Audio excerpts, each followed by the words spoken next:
Hello everybody and welcome back to another episode of Super Robot Wars J. Now in this episode there's nothing you really need to do. There's nothing you need to do in regards to secrets. Just going on this route fulfills your requirement for a secret later on. So yeah.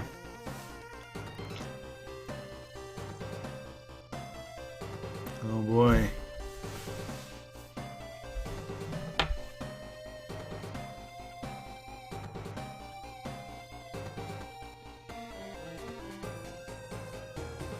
Oh.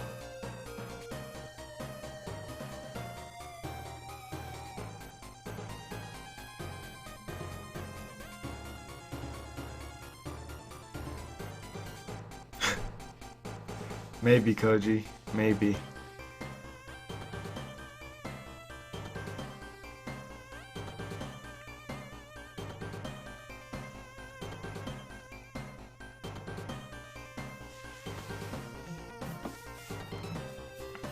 Yeah, that is true. You're just suddenly mentioning this is like suddenly announcing that there's a traitor somewhere. It's not really the best thing to do sometimes. We're just gonna panic. But I don't think I think most people would stay calm in this. Well, most of the people on this ship would stay calm, I would think. But I don't know.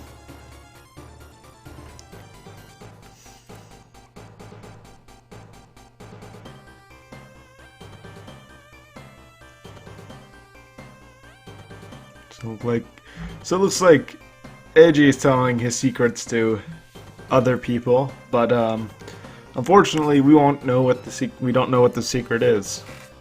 I assume we'll find out later once everybody else finds out. So that's great.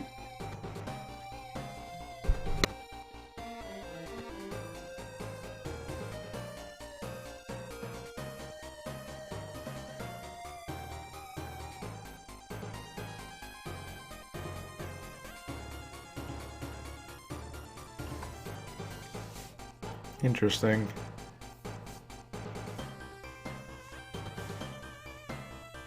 Oh yeah, so it is just the radam that is between the atmosphere, that's just in the atmosphere in general. You just have to get through them. Alright.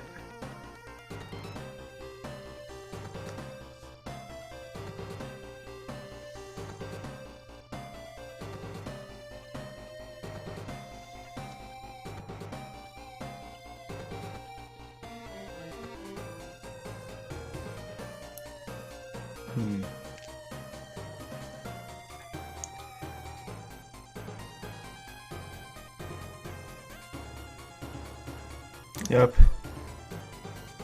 Yeah, the enemies were kind of referenced. Well, their capabilities were kind of referenced at the beginning of the game. Like we saw them in the first stage, but we really didn't know what they were capable of, and then it sort of referenced it, and then we actually saw it back in Africa.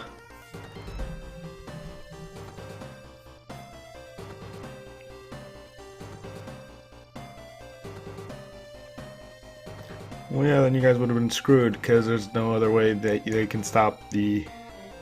They can counteract the time stop.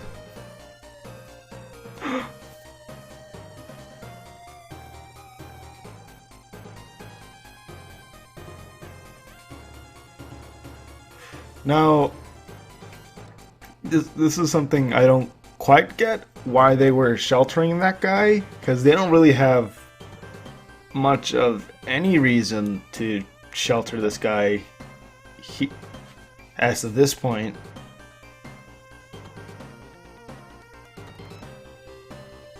So yes, well, now we know about the Jovian Federation, which are the guys behind the Jovian Lizards.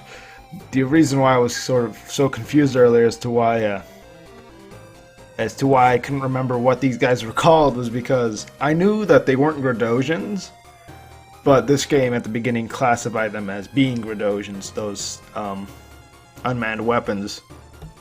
So I knew something that made me confused because the game was telling me something else, I guess. But yeah, what is it? Megumi and Minato don't really have that well of a reason to like shelter this guy. I assume that in the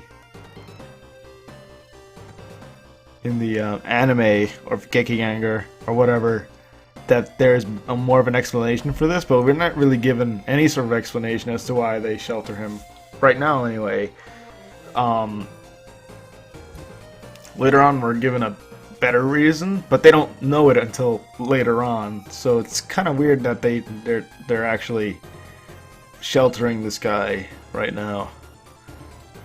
I mean, maybe I missed something while I was playing through the stage, but I don't know.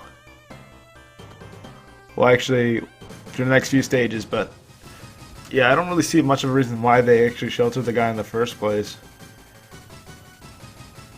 Oh, great.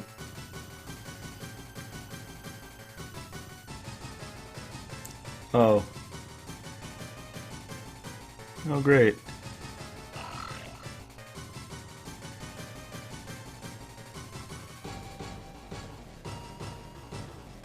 Hooray.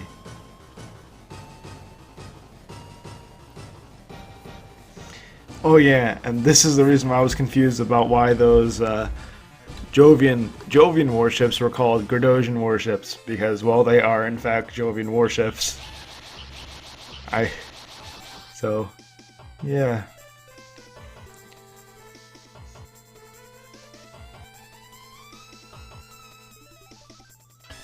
Well, now that we know these guys are human,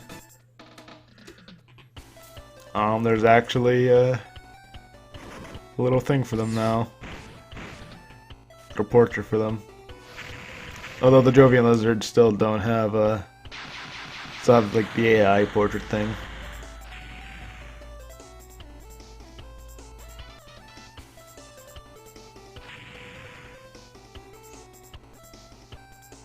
So the Subases we fought before are now normal enemies. I don't know if they have less HP or more HP. Well, less HP or the same amount of HP. I think they might have slightly less HP, but they're still pretty tanky mechs.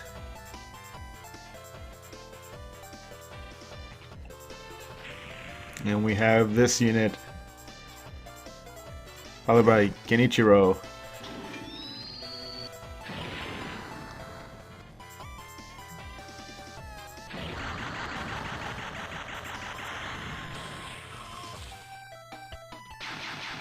There goes the UEFA soldier. That's unfortunate.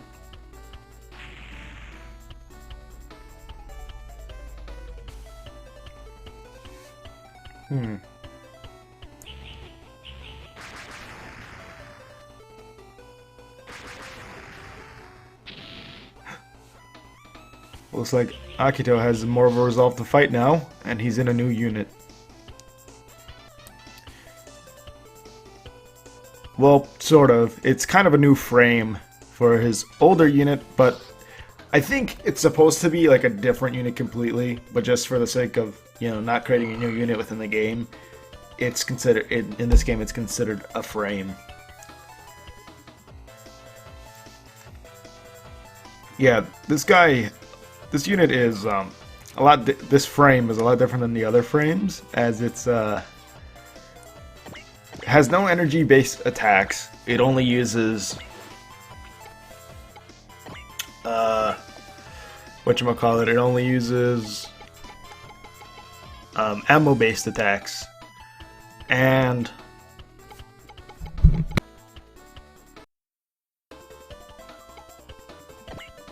like the Nadesco, it has its own barrier, so it doesn't I forget if the other units have that as well.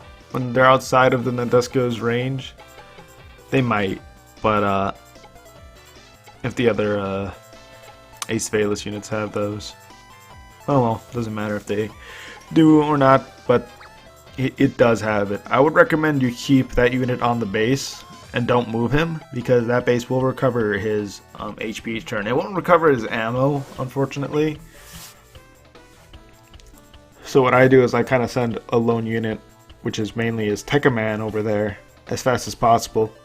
Well, at a decent pace to get to him to help him out.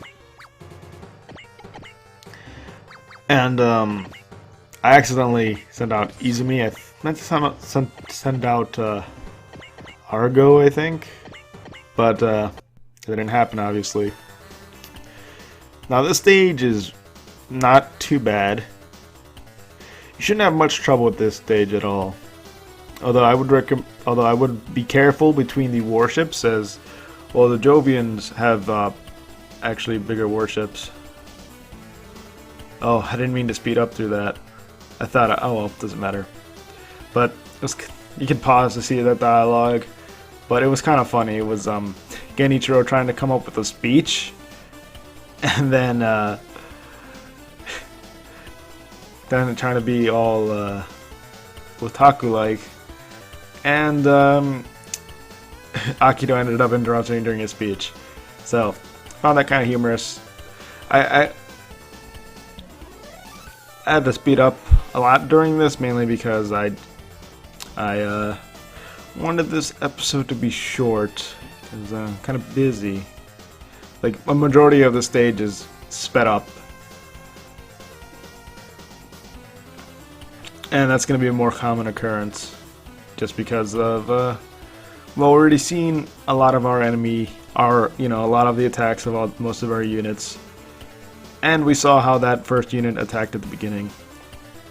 Although I wasn't trying to, like, speed up past, like, dialogue, but the issue was that my rendering software wasn't being cooperative with me, and it wouldn't let me, like, for some reason it wouldn't let me, like, slowly go through the video to find out which points. I would skip ahead, and it was just not being cooperative with me that day.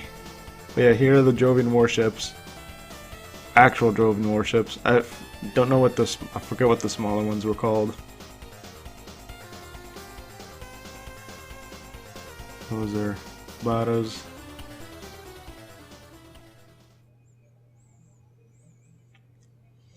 Oh yeah, these are Majins. Too fast to see that.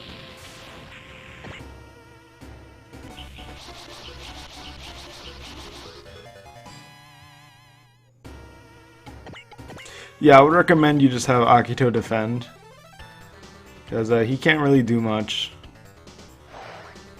Well, he can attack, but he'll run out of ammo eventually, and if he gets hurt too much, he can get taken down. So I would just recommend defending with him. I think the other Ace Phalanx units can equip the lunar frame as well. I'm fairly certain at least what's his face can use it. It's been a while. I don't remember. But the guy that came in the Ace Phalanx unit after we were done with, after we left Mars, that guy. Don't remember his name right now, off the top of my head.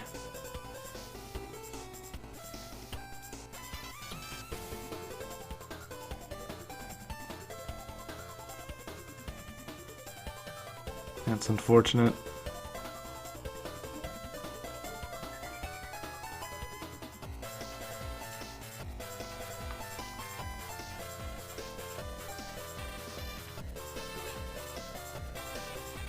But I do like using the lunar frame for some reason. I don't know why, but I do end up using it for the next few stages. I think it might be due to its range overall. And it doesn't need to be next to an Nadesco. So, that's always a plus as well. So it's a bit more free range as well. But I forgot to check whether or not other Ace Phalanx units can equip the lunar frame as well. So I'll need to go check that. I assume other units can, because if you look at Akito's map sprite there, it has a little A on his unit, so I assume that that the other units can do it as well, just that they'll have a different letter there.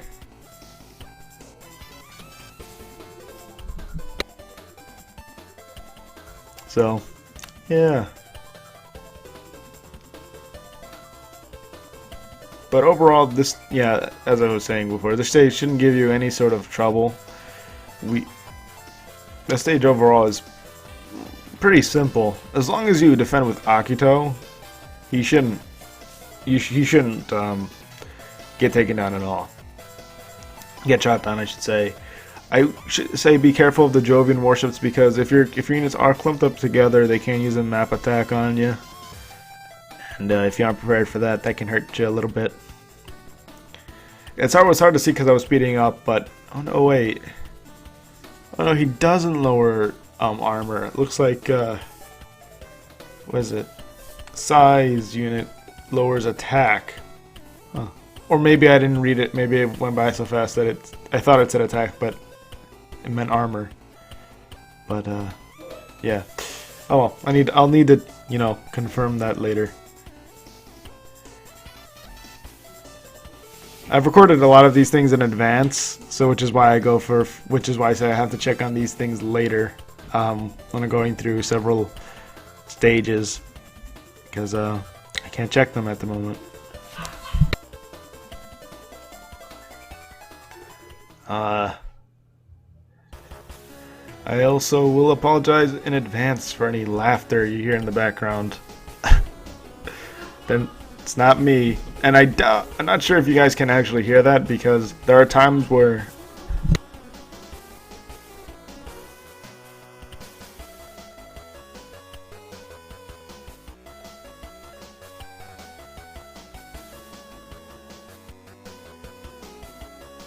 I hear it, and I don't know if you guys can hear it, so that's unfortunate, and I can't really do much about that laughter except record later, but I don't actually have time to record later. Either way, it shouldn't be too much of an issue. Either way, after all, if you really just wanted to, you could like mute through the video and just, you know, look at it. I guess, I don't know. Well, if you were just here for the strategy anyway, you can, you know, just look through the video. But I'll go through the commentary and see if it was, you know, obvious, I guess. Although I'm not sure I can do much about it, even if it was obvious. Because that would be actually, talk about that some other time, but it would just essentially like cut through, bits of my commentary would disappear, and I'm not entirely sure I would want that to happen. Either way, it should just be a minor annoyance than anything. But I thought I should mention it in case people were thinking they were going crazy hearing laughter.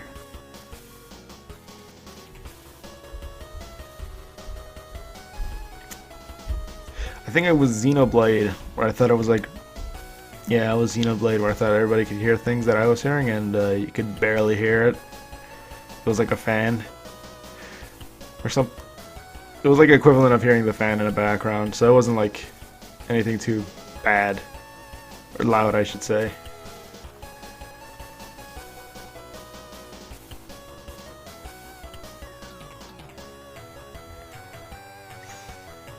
Besides the lunar frame, oh wait, nope, we do get another new unit once the stage is over, actually. And that's where I realized how much I didn't use the Nadesco units in my first playthrough, because, well, I never went through this route before, and these units I'm seeing I don't recall seeing before. Like, which is kind of interesting, to be honest. I don't know if they don't stop appearing in combined routes from now on, but I just don't recall seeing these guys, the manned Jovian units.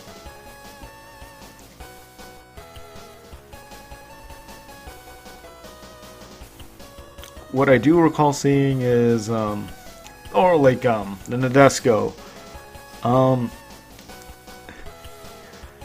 shows, it's gonna get, I'll spoil this a bit now. No, you know what, it'll be more, more relevant once it actually does happen, so, yeah, I'll talk about that next episode. But it just really shows how little I used warships as well.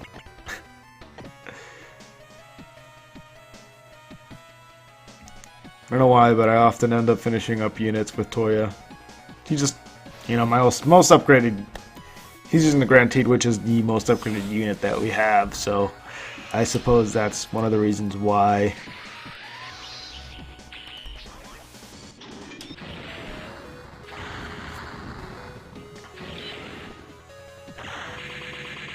I think what I'm thinking of doing is, you know how there's favorite units, and then there's, units that you didn't pick, favorite series that you didn't pick? Well, let me rephrase it. The series that you picked as favorites, you can upgrade even more than the units you didn't pick as favorites, and once you beat a game, you can pick more favorite series.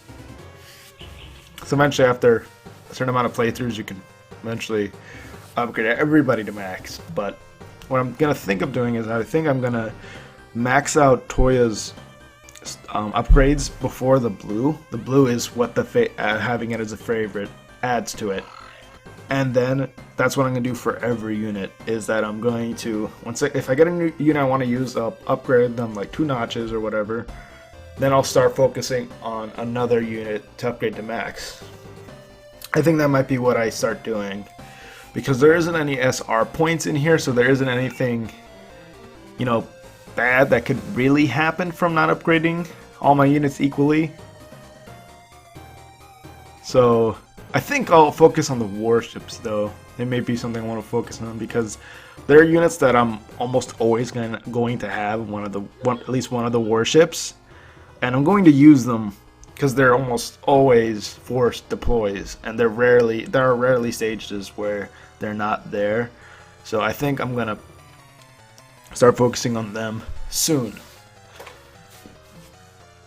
Although I'm not gonna focus on I have already talked about the Lazener, so I won't mention that anymore. But hey, what's going on here?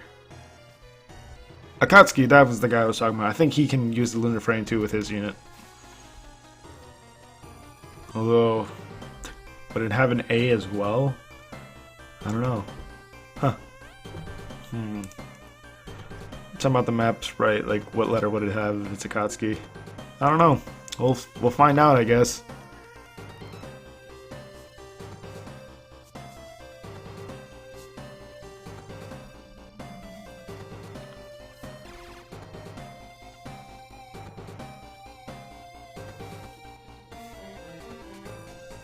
Oh.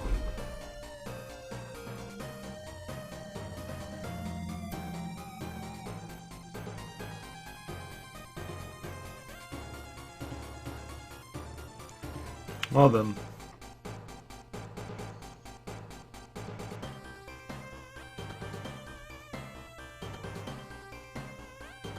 Yeah, pretty much sums it up.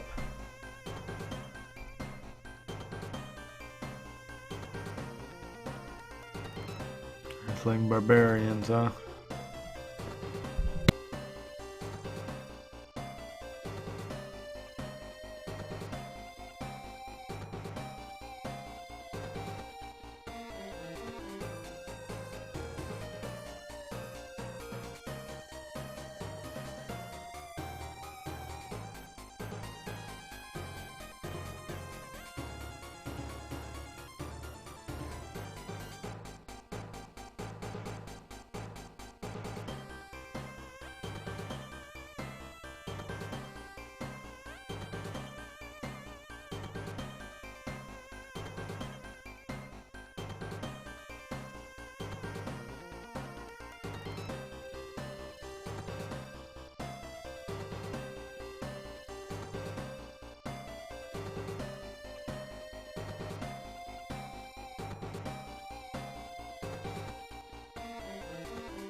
thought it'd be best to be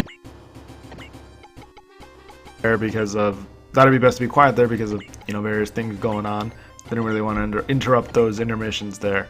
So those cutscenes, the cutscenes we had a word to say. But anyway, this is the end for this episode. So I'll see you guys again next time, whenever that is. Bye.